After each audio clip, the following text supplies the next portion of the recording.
PE is greater than PM dash. So the PA will be equal to negative.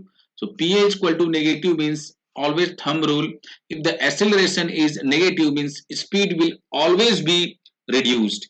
Means when due to inertial force this delta has been increased from B basically from here from delta 1 basically here.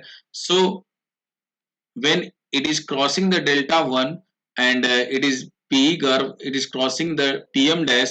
So there is an decelerating torque applied on the rotor. So that will try to decrease the speed of the rotor. So basically what is happening when we are moving from B to C, let us assume this is C, from B to C, the acceleration is negative and it is increasing further because in the decelerating torque it is increasing further one by one till point C. Till point C can be here, point C can be here. So I am taking here, this is point C basically.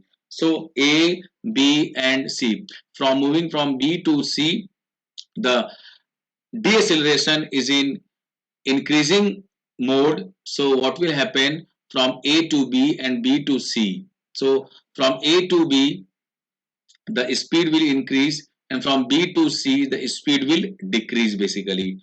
And from C to B, so I am writing first from A to B and I am erasing all these things. So this is point C. So from A to B, from A to B, what is happening exactly? A to B, if you will study carefully, the acceleration is increasing or decreasing. It is the point to think. So when you will see, like when you will look easily, so you will might be thinking that the acceleration had been increasing, but clearly what is acceleration is PA is equal to PM minus PE. So PM is now PM dash, that is increased value, so PM dash, and now PE is increasing. So as delta is moving, delta is moving from del naught to del 1, so from del naught to del 1, basically electrical power has been increasing, so PM dash is constant and this is, so PA value is decreasing. So initially it was maximum at point A. When disturbance occur from mechanical input changes from PM to PM dash, at that point the difference is maximum, so the acceleration is maximum when our rotor is at point A. When from A to B this difference is lowering means alpha value has been reducing. And what is the meaning of alpha has been reducing? Alpha is equal to, we know that d omega by dt. So d omega by dt is reducing means, first of all, if this alpha is, if positive means if you increase the time, then this speed will increase. And if there is alpha is total alpha is negative, so this means if here we are increasing the time, the speed is still increasing, but the rate of increasing the speed become slowly. Like with the example we can understand, from A to any point here, initially it will be moved from, let us assume for 4 pole 1500 rpm. So from 1500 to 1520 rpm, so initially the acceleration will be high, so the speed will increase very fast. But as time goes by and delta is increasing, this difference is lowering means acceleration is decreasing. Acceleration is still positive means speed will always increase, but the rate of increase of speed will decrease basically. So initially our speed was increasing very fastly, but later on it will be very slowly, 1525, 1535, 1555, and 15 50 basically, 1550 at point B. So at point B it is 5 1550. Now what will happen when due to inertia this goes above? So basically we know that when we'll move from PM dash, then PE is greater than PM dash, so a decelerating torque will generate that will try to reduce its speed.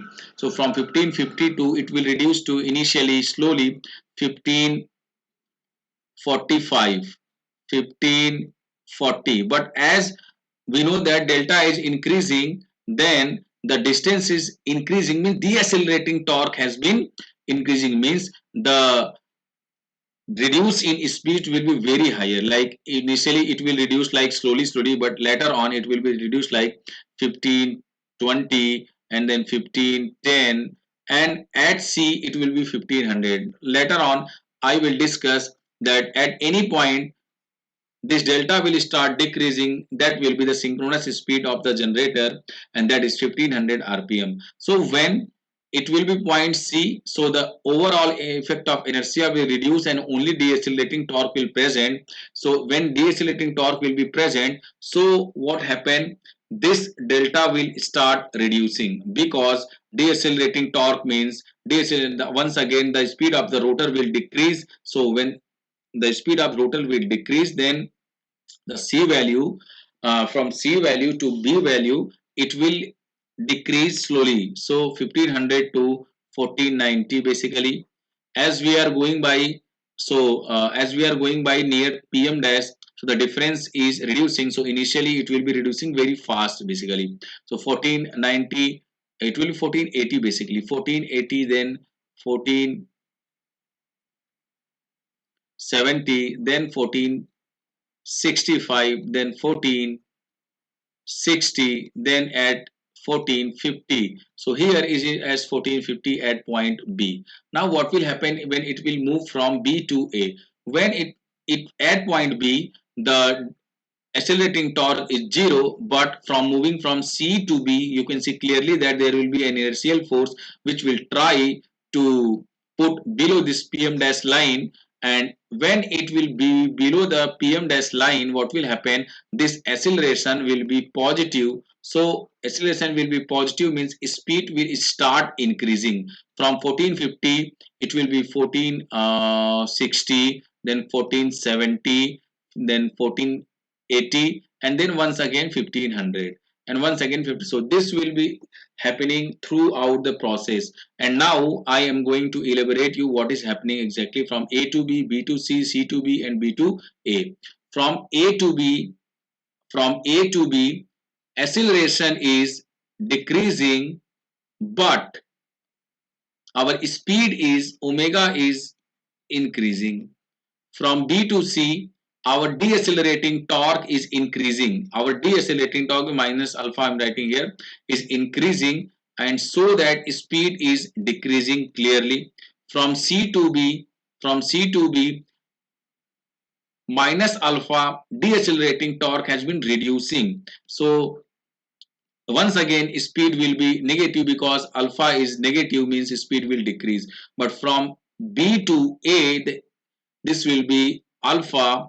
Alpha will be positive because the distance difference has been increasing. So we can say that the omega value will start increasing once again. So this is the phenomena from A to B, B to C, C to B, and B to A.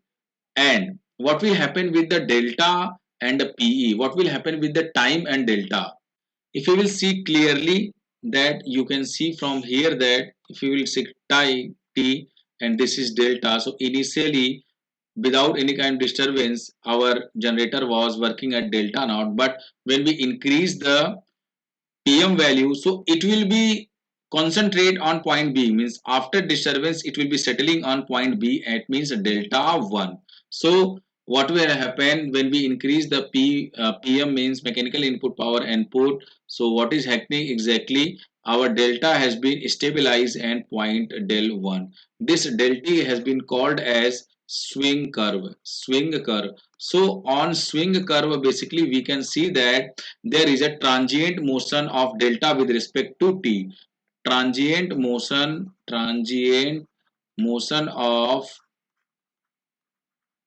delta with respect to t means with respect to t means this large signal stability is also called as transient stability. So it is very important. Large signal stability is also called as transient stability. And one furthermore thing is, when after some time when d del by dt value will be equal to 0, then this is the condition of stability. Means after few cycle this d del by dt must be equal to 0 for system to be stable. So this is all about your large signal stability. Thank you.